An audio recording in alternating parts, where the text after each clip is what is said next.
How well do you know about Pride? How can you become a better ally? Where can you access resources? In today's video, we speak with Antonio Lavermont. Welcome back to the Watts Community Wellness Channel. My name is Shakayla Johnson. Welcome, everyone. My name is Adrian Acosta. We're here today for the Community Wellness Advisory Committee and bringing another kind of podcast video interview. As we've been discussing, it's June, so we're sharing a lot about Juneteenth, but we definitely also want to recognize that June is Pride Month. So really trying to bring that together in all its intersectionality and have an honest conversation with Antonio Neal. So I'll let them share a little bit more about himself in a bit.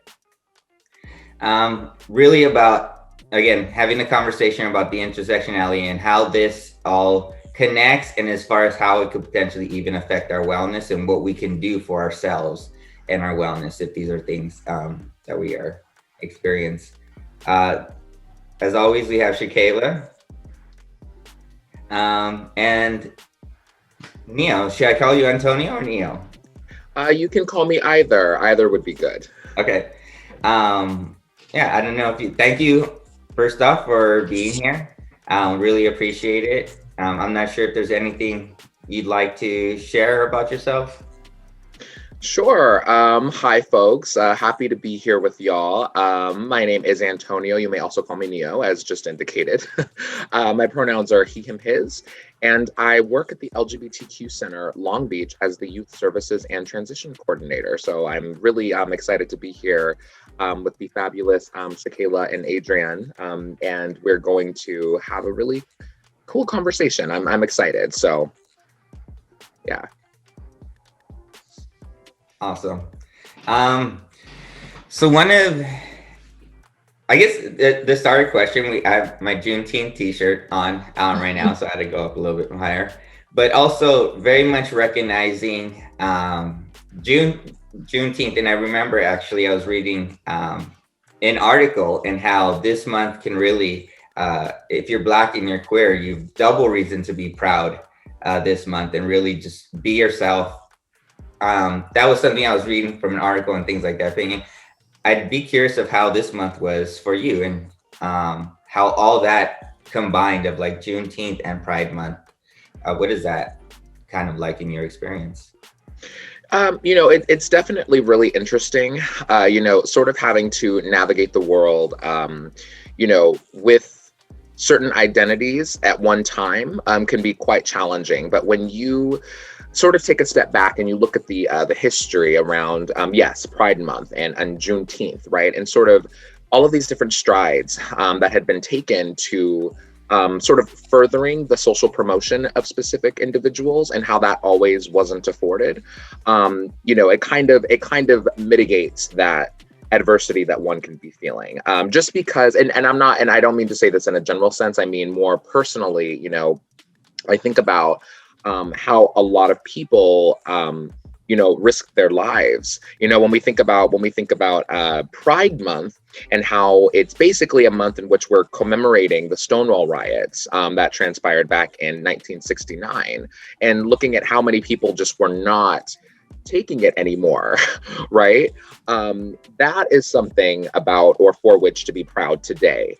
And knowing that a lot of people had come forth to really make a change. And then same thing with Juneteenth, right? This proclamation around freedom, and how prior to that, it was this narrative around being hyper oppressed, and it's and the thing that makes it more that hits home for me personally is that we still see acts of discrimination today. We know that we're not necessarily where we would like to be, but being able to come together and see all of these different stories and to know that people are aware of these things, it makes things a little bit better. And it kind of inspires some optimism. So that's sort of what it's like for me personally, being a person of color, specifically an African American person and an LGBTQ identifying person. June is Pride Month, but it's Pride Month for me in multiple ways, not just for being LGBTQ. So yeah, that was a very a perfect way to ask that question, to present the question, because that literally is what it feels like. And sometimes it is difficult. Again, the world isn't perfect, but just knowing that people had stepped forward, and people really strive to make a change, and seeing different manifestations of that today, even through our allies, is a big deal. So yeah, that's sort of what it feels like for me this month. Yeah, thank you. So do you feel like over the years that more and more awareness has just been a thing for Pride Month, and also for Juneteenth? So like, I know for me, growing up, Juneteenth wasn't really celebrated. It wasn't also something that I was taught in school. It was something that you had to actively seek further information on yourself. And I feel the same way with some of the history for the LBGTQ community. So do you feel like more people are aware or becoming more woke about the issues in the community? I would say overall, yes. There's definitely more. There is more awareness, and I think that's because a lot of people are beginning to understand the nuances around identity. For a long time, and this is a conversation a lot of us have with each other, like around kind of how for years the LGBTQ community and all of its members have just been like clumped together, like, oh, all of the issues are the same, right? But not necessarily. When we talk about things like intersectionality, that really does add a lot to each person's story, and people are now starting to identify that those are very, very, very real experiences, and they do not all look the same. And I think that on its own has invited some more receptivity or reception to the idea that narratives are different, stories do change.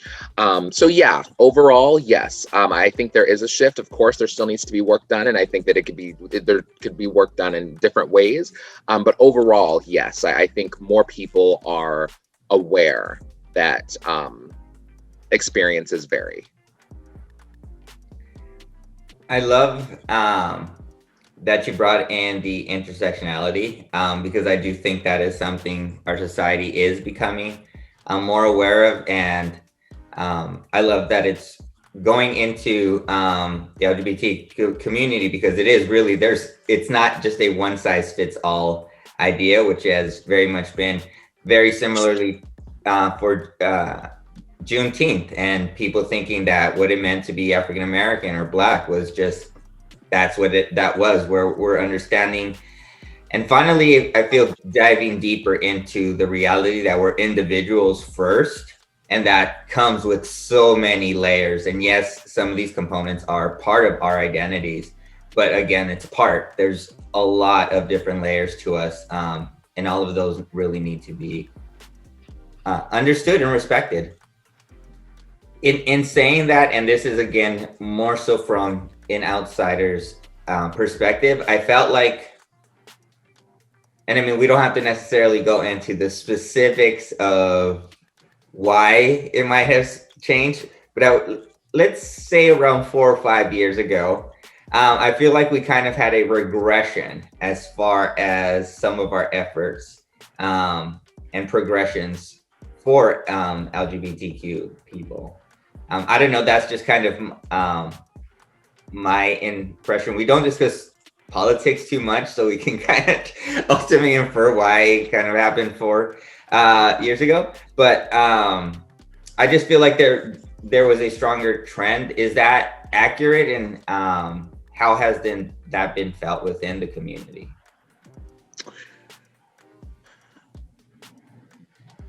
I will say that over the past 4 to 5 years, we've seen a lot of, I would say, more community togetherness in times of adversity.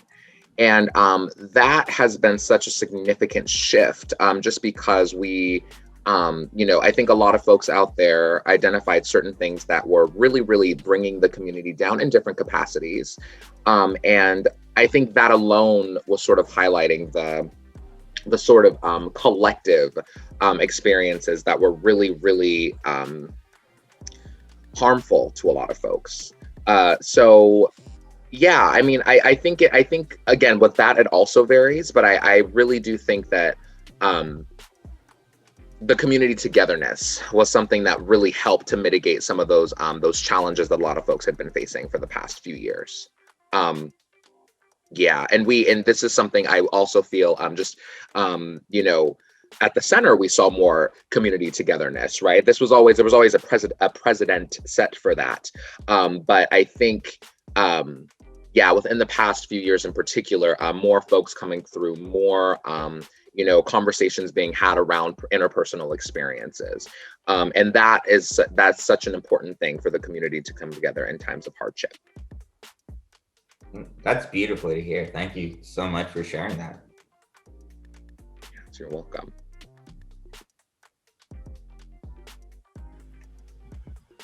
Yes, thank you.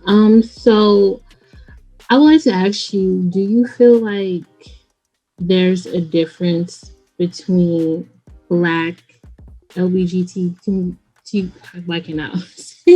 LBGTQ members and members of other race? Do you feel like there's like a contrast in the experiences that you guys all experience, even up until 2021? Do you still feel like there's a drastic difference or gap in the way that you are treated, or the rights that you have, or privileges that you have?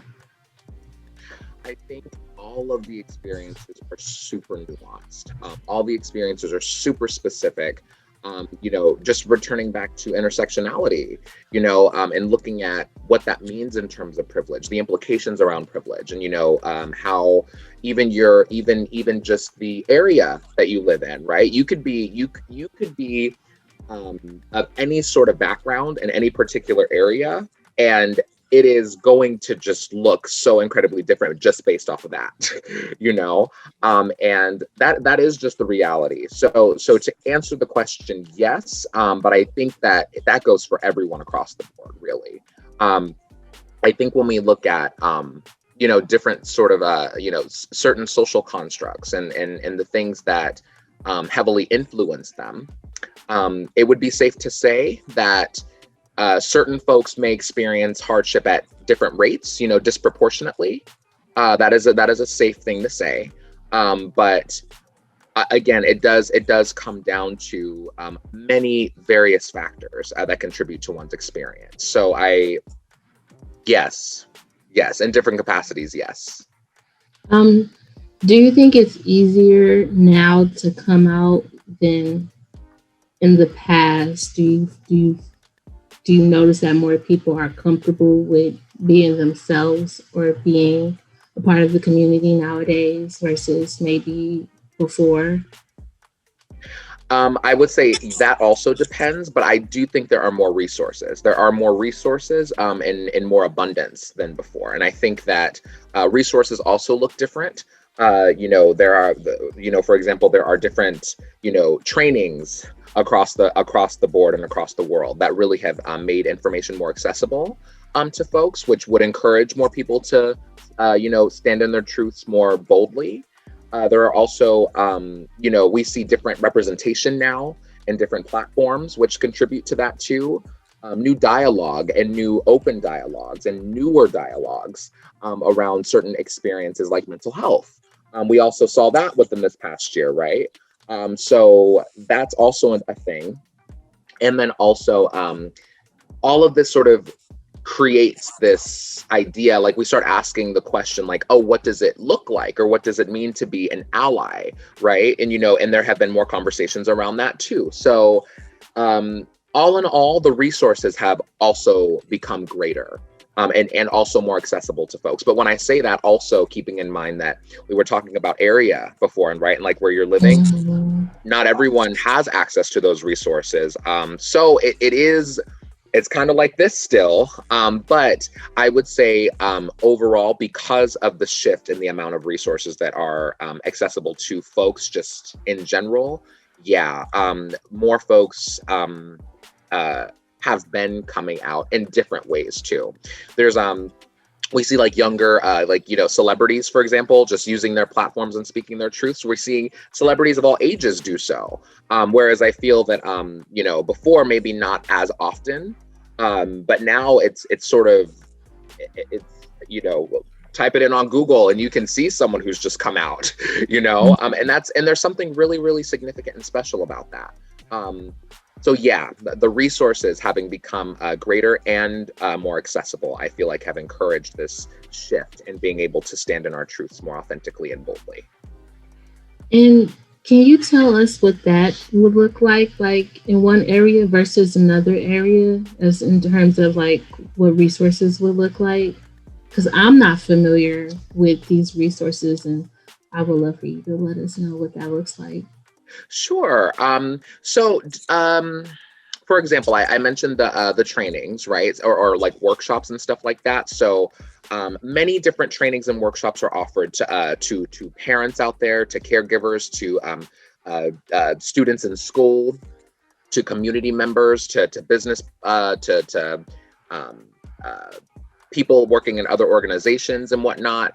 So for example, that alone really does encourage, you know, more conversations and more acknowledgement around LGBTQ identities, like just in different spaces. Different resources for those who might be experiencing bullying in school, notably maybe like the Trevor Project, for example, for students. You know, allowing students to know that, yeah, these are very real issues, you are very valid, and giving students that, you know, space to speak their truths, right, would encourage that sort of you know, the will to come forth and to stand a little bit more comfortably, however that looks for that specific individual. That's like another resource. Also, because of the overall resources that have been made more accessible and developed, allies. Allies are also resources. Allies are resources in a very beautiful way, I feel. Just being able to, knowing that there is someone out there who will listen and that actually cares, is such a great resource. And for some folks, that takes a really long time to find. Sometimes folks don't or are not able to, you know, encounter someone who would openly identify as an ally for some. But just even like an ally is a resource. An ally is a resource for some folks. Oh, I feel like there's a whole list. There's a whole list. I'm like, where do I go next? What else is there? Different platforms online that bring community members together worldwide. Worldwide resources. And so just in these capacities are help to not only cultivate community, but to also mitigate some of those challenges that a lot of LGBTQ members may be experiencing. So if anyone out there needs some support or some advice on how to access these resources, there are agencies like the LGBTQ Center Long Beach that can assist with that sort of guidance. But there are many places that will listen and that are there and that will help, and however they can. Different hotlines, for example, those are other resources for folks. So yeah, all over the place, really, all over the place. I think the challenge though is, how do we find them? How do we access them? And for some, it's how do we conceptualize what resources are? And that is, for some, it might be a safety thing, trying to access the resources too. So learning how to do that may require, again, some additional guidance, which there are entities out there that will help, whether that is an ally or another organization that you may or may not be familiar with. Mm-hmm. Thank you for that. You mentioned a few things that I really actually wanted to dive into, allies and also privilege. And beyond these resources, I know one of the big things is those of us with privilege. So I'll speak on myself. Just in this group, I have been given the most privilege of being born cisgender, heterosexual, male, and those privileges, also lighter skinned.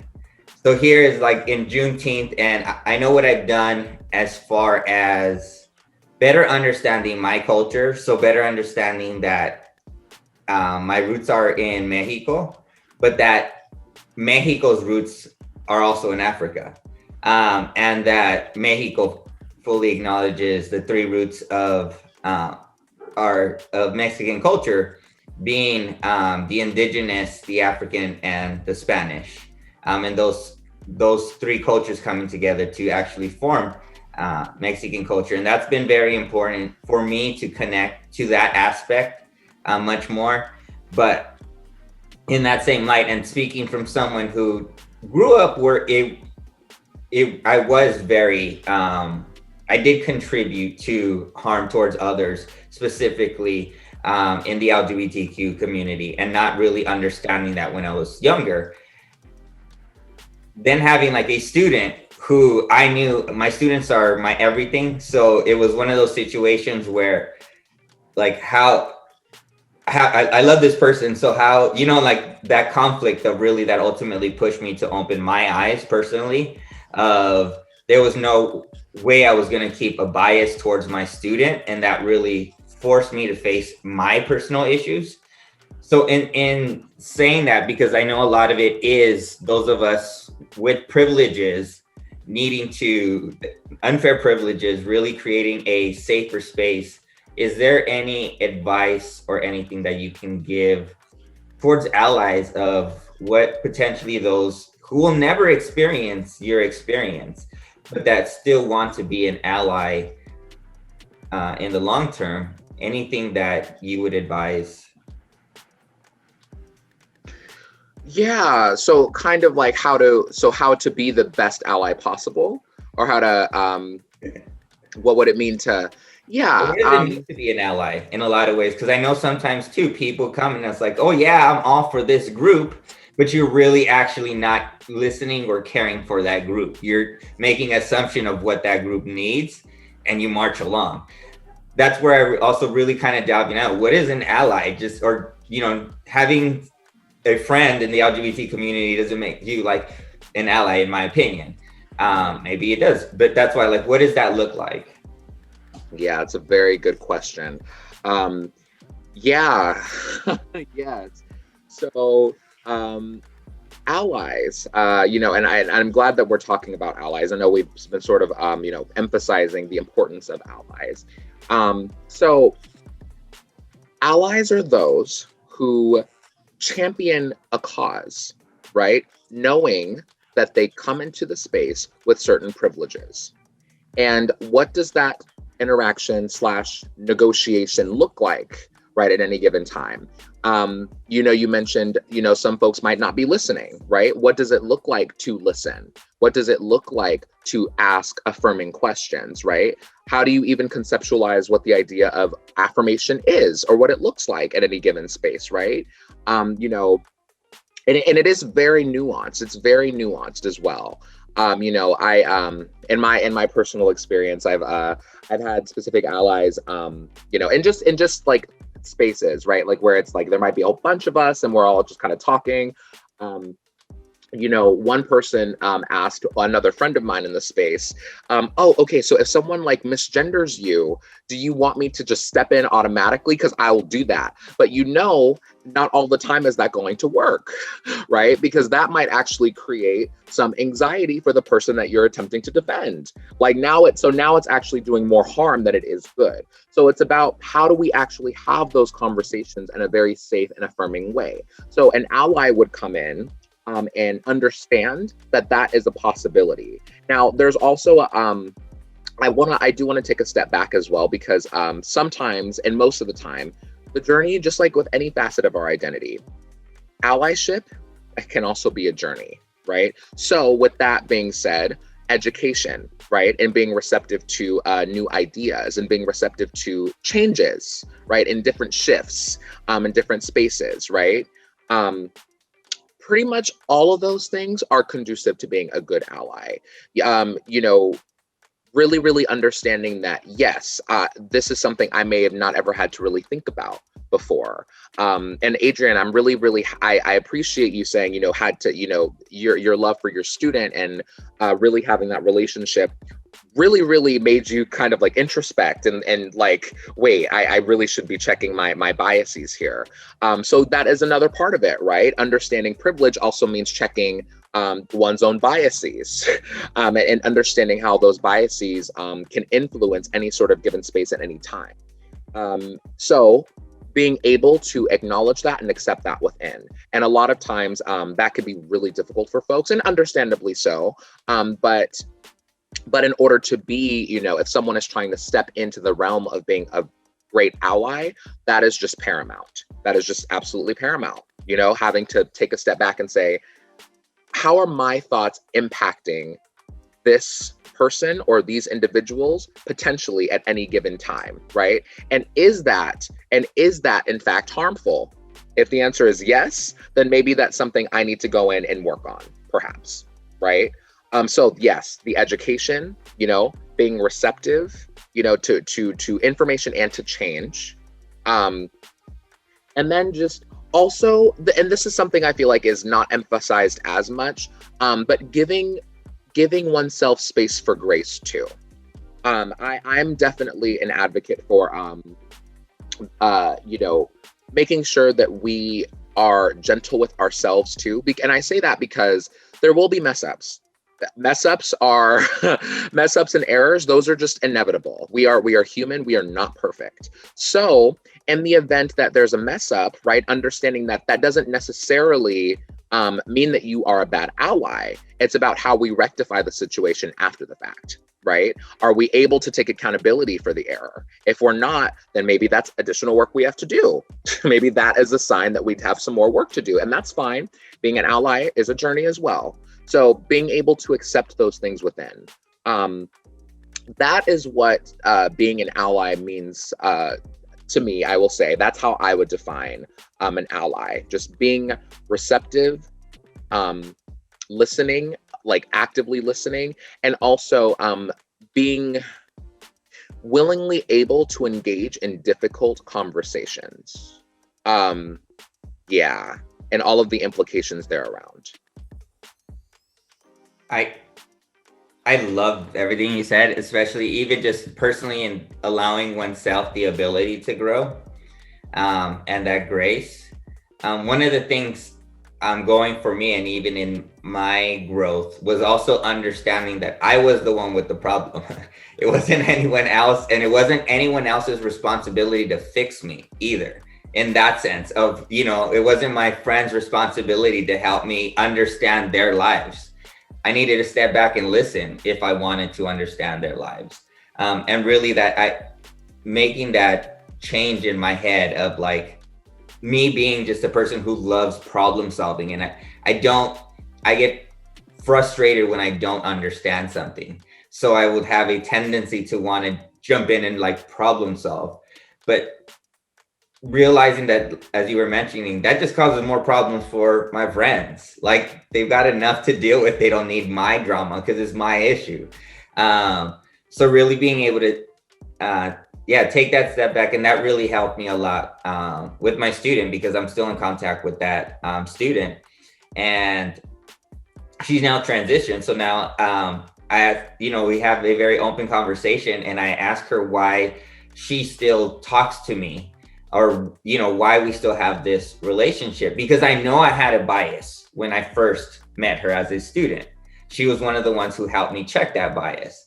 And one of the things she just said, she just said, "You never treated me different," which was really pushed me and made me think it's more than just that. But that was a step that I was able to take and create a safer space for my student. In my ignorance and unawareness of a lot of things, I was still able to create that space just by understanding that there's a person my student was a person first, and she needed love like any other student. All that was first.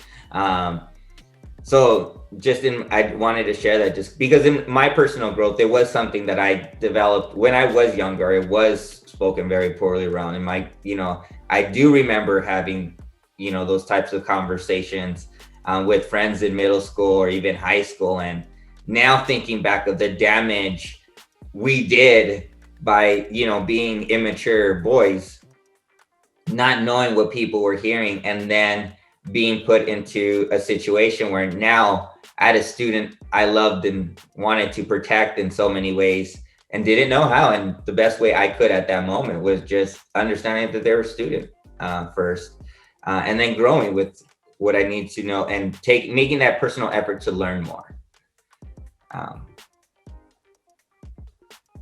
Yeah, and that's thank you for sharing that. I like really because I think sometimes it takes that one person to really make us think a little bit more about something, right?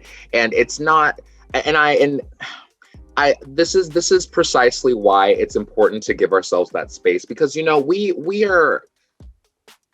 all have a background, right? We all have a background. There are many different things that influence the way we think, the way we conceptualize, the way we receive, right, information, and how we interpret. So it is a matter of, I honestly think that being able to take a step out of that and to engage with the will to shift in mentality or to modify in any sort of way is a strength.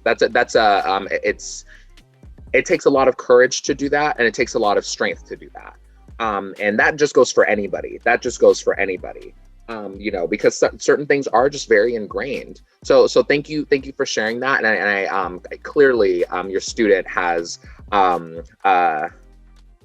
reaped very positive consequences of that. And and I'm glad to see that y'all still have that relationship and connection. That's what it is, right? That's yes. Now we're able to see each other more clearly, and we're able to really, really see each other for who we are, rather than who we may have thought we were prior to all.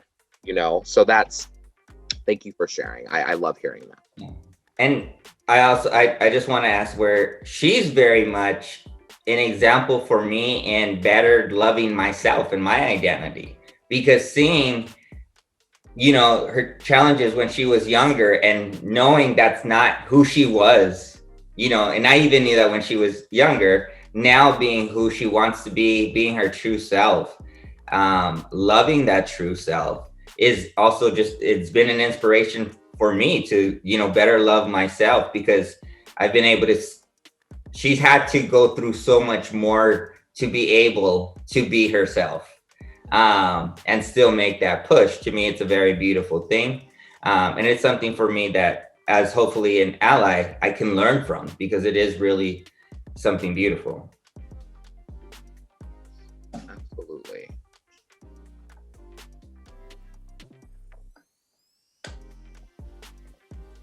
I know we're coming towards the end now. I know you're very busy.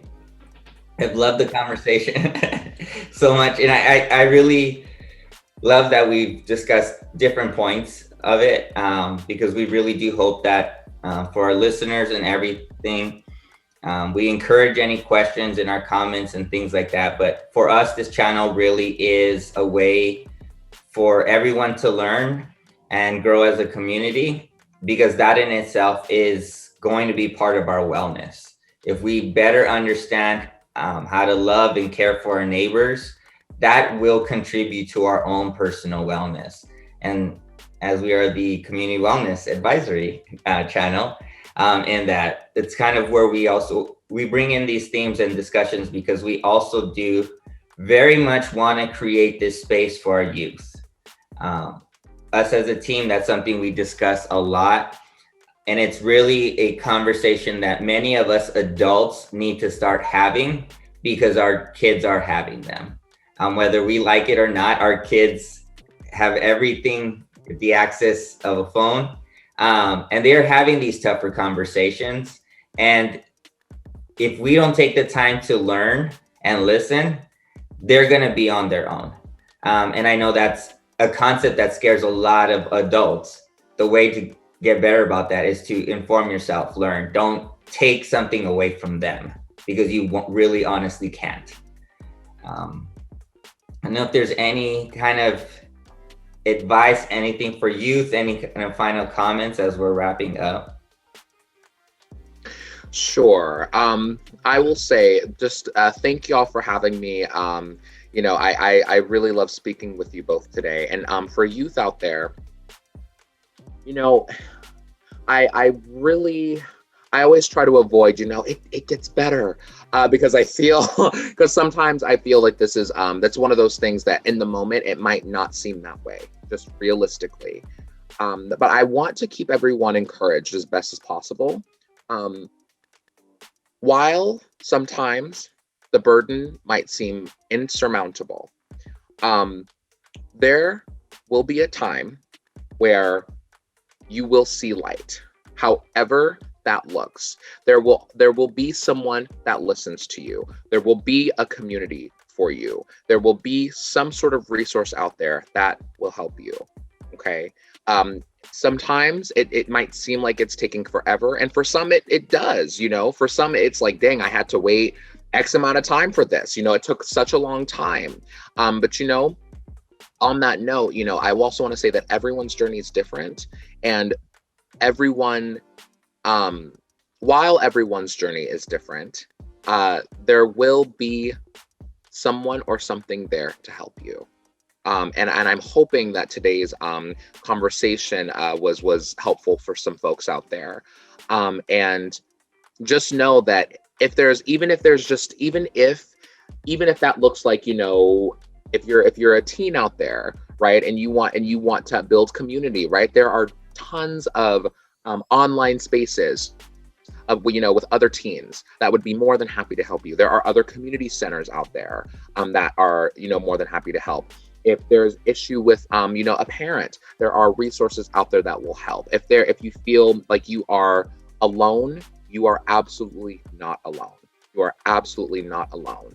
And I cannot emphasize that enough. Again, you know, I said before, you know, it seems like certain things may take forever, right? And it just seems like the burden is just never going to go away. You know, the feeling of loneliness is never going to go away. I want to say it will. It will. It will go away.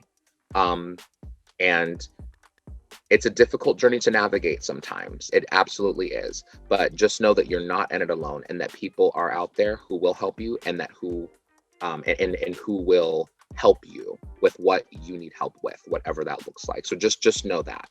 Any moment where you're feeling down or hurt or again alone, just know that you're not alone. Thank you so much, for saying that.